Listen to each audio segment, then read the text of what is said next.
안녕하세요. 책이 있는 글 서점입니다. 이번 영상에서도 1월 세 번째 주에 나온 신간도서를 추천해 드릴게요. 첫 번째 도서는 내 기분은 어떤 색깔이니입니다. 우리는 하루에도 수없이 밀려왔다. 밀려가는 감정의 파도에 흔들리며 살아간다. 그 감정들을 알아차리고 표현하기란 어른에게도 결코 쉽지 않은 일이다. 경험치도 어휘력도 부족한 어린이들에게는 더더욱 그럴 것이다.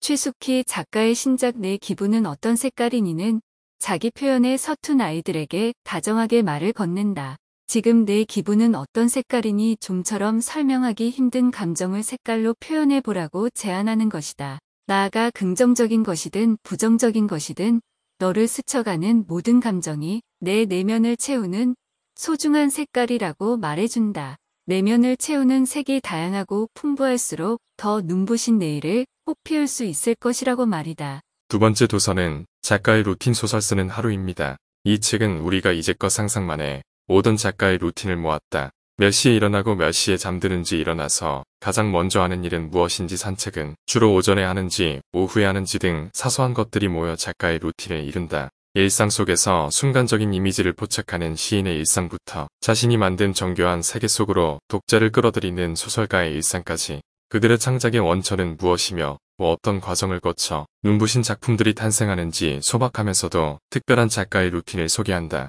세 번째 도서는 지구에서 영어 생활자로 살아남는 법입니다. 지구에서 영어 생활자로 살아남는 법은 유엔 국제기구에서 홍보기획자로 일하는 베게리의 도전과 욕망 영어 생활자로 살아남기까지의 분투를 생생하게 담은 자기계발형 에세이다. 저자는 지방대 출신 여성 감정 노동에 시달리다 한국에서는 도저히 미래를 찾을 수 없어서 27의 나이에 미국 어학연수를 떠나 스위스 제네바 NGO 본부를 거쳐 기적처럼 국제기구 국제공무원으로 안착하게 된다.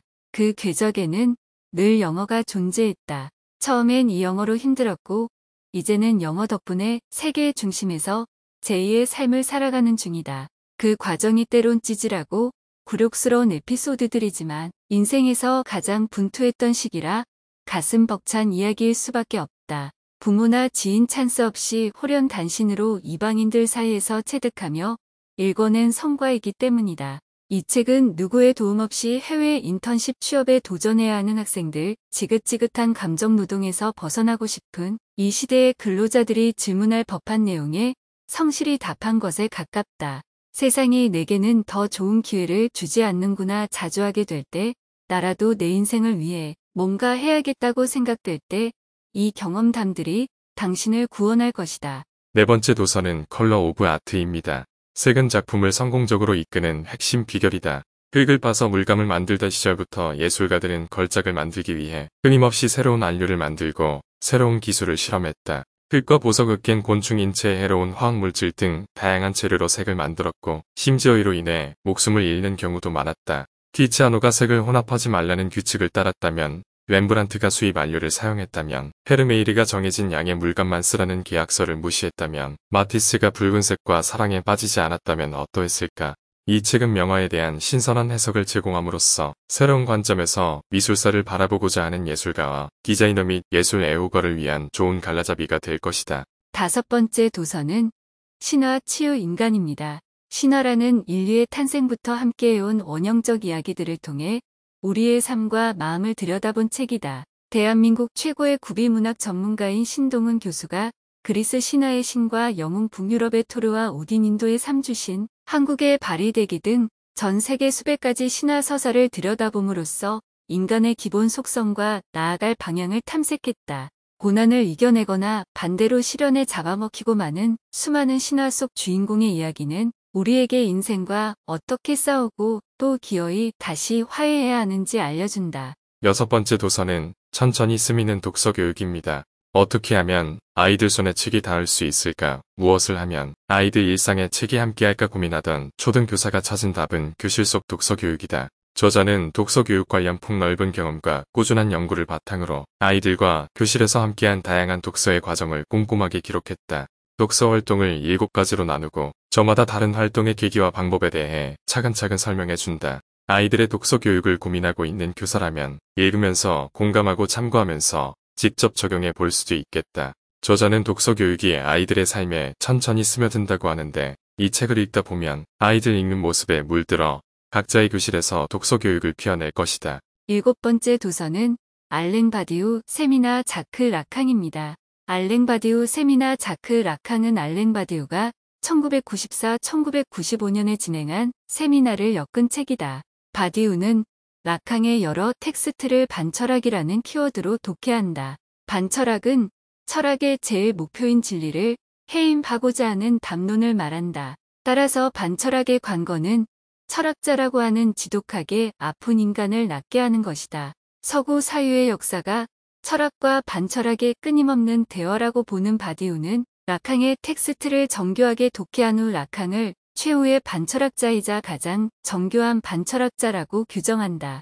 나아가 라캉 반철학의 비판으로부터 철학을 옹호하며 라캉 반철학 담론이 무엇을 놓치고 있는지를 지적한다. 요컨대 바디우는 끝내 라캉 반철학으로부터 철학을 옹호해내고 라캉의 급진성을 철학 내부로 끌어온다. 저는 철학에 대항합니다.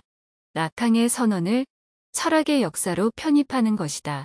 라캉과 바디우의 사유를 아끼는 독자라면 동시대 가장 위대한 지성 중 하나인 바디우가 반철학이라는 키워드로 또 다른 거목인 라캉의 정신 분석을 일관되게 독해한 알랭 바디우 세미나 자크 라캉에서 새로운 기쁨을 맛볼 수 있을 것이다. 8번째 도서는 번아웃 세대입니다. 틱톡을 휩쓴 조용한 퇴직 콰이어 퀴팅은 지금 MZ세대의 일터를 적나라하게 드러내는 사건이었다. 누군가는 자신을 불태우며 일하고 누군가는 정신적 소진을 막기 위해 자신을 일로부터 보호한다. 국회는 반복적으로 퇴근 후 업무 지시 금지법을 논하기도 했다.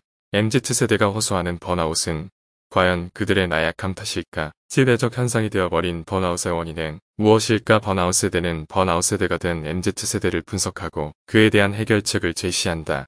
그들이 마주친 실패의 문턱과 수없이 경험하는 마찰에서 출발한다면 비로소 집단적인 번아웃을 이해할 수 있다. 모두가 행복한 직장을 만들기 위해 우리가 지금 고민해야 할 것은 무엇일까? 9번째 도서는 호랭떡집입니다.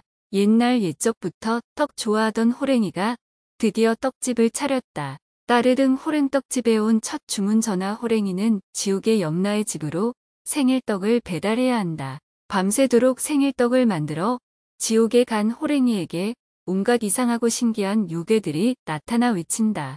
떡 하나 주면 안 잡아먹지. 지옥 요괴들로부터 도망치느라 정신없는 호랭이. 과연 호랭이는 떡 배달을 무사히 다녀올 수 있을까? 떡집 사장 호랭이의 이야기는 쫄깃쫄깃 활개치는 요괴들의 난장은 쿵떡쿵떡. 서연 작가의 개성 만점 캐릭터들이 찰떡찰떡 뭉쳐 만난 그림책이 나왔다. 10번째 도서는 어머니 사교육을 줄이셔야 합니다입니다. 대한민국의 부모들은 스스로의 노년을 준비하지도 못한 채 아이들 사교육비에 많은 지출을 하고 있는 게 사실이다. 불안해서 공교육을 신뢰하지 못해서 등등의 이유로 사교육비를 줄이지 못하고 있다. 정말 사교육을 줄일 수 있을까? 10만 열성 구독자를 거느린 유튜브 채널을 통해 거의 매일 우리 교육의 안타까운 현실에 대해 이야기하는 정승익 선생님은 자녀 교육 에세이인 이 책을 통해 부모인 우리가 정신줄을 놓지 않도록 다잡아준다. 선생님들이 인정하는 진짜 선생님인 정승익 선생님의 사교육 진단법은 대다수의 평범한 부모님들과 학생들의 실생활에 직접적인 도움을 준다.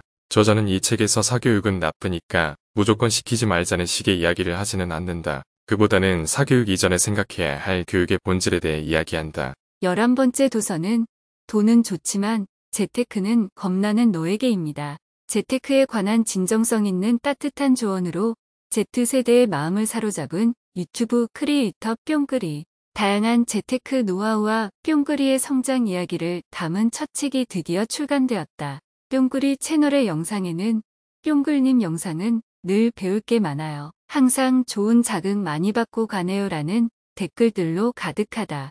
많은 이들이 그녀의 똑 부러지는 모습을 보고 동기부여를 받지만 누구에게나 힘든 시기가 있듯이 저자에게도 힘든 시간이 있었다. 이 책은 그 길을 지나온 저자가 비슷한 시기에 비슷한 돈 고민을 하는 사회초년생들의 지친 마음을 위로하며 재미있게 돈 모으고 불리는 뿅그리만의 노하우를 전한다. 그동안 영상으로는 담아내지 못했던 가장 효율적인 예산 세우는 법 SNS를 통해 나를 브랜딩하는 법 부동산 임장을 취미로 만드는 법까지 아낌없이 담았다. 수많은 재테크 크리에이터 사이에서 특히 Z세대가 뿅그리의 이야기에 집중하는 이유는 무엇일까? 그것은 목적 없이 무조건 하는 재테크가 아니라 오랜 시간 지치지 않고 지속하는 방법을 정확하게 이야기하기 때문이다. 누군가는 재테크를 떠올리면 힘들고 어려운 것이라 생각할지 모른다. 하지만 재테크는 당장 해치워야 할 숙제가 아니라 그저 행복한 삶을 위해 필요한 과정이 되어야 한다. 그 과정을 즐겁게 하는 방법 역시 분명히 있다고 저자는 말한다. 지금까지 저자가 해왔듯이 말이다. 그뿐만 아니라 곳곳에 따뜻한 일러스트가 더해져 나만 뒤처지는 것 같아 불안 초조했던 마음에서 벗어날 따스한 힘을 얻는다. 뿅그리의 재테크 에세이는 재테크를 어디서부터 어떻게 해야 할지 몰라 헤맸던 모든 이를 응원하며 당신도 할 수 있다는 확신을 심어줄 것이다.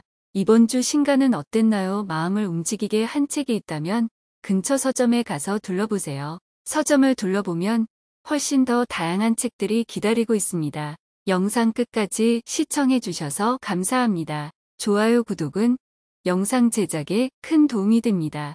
감사합니다. 새해 복 많이 받으세요.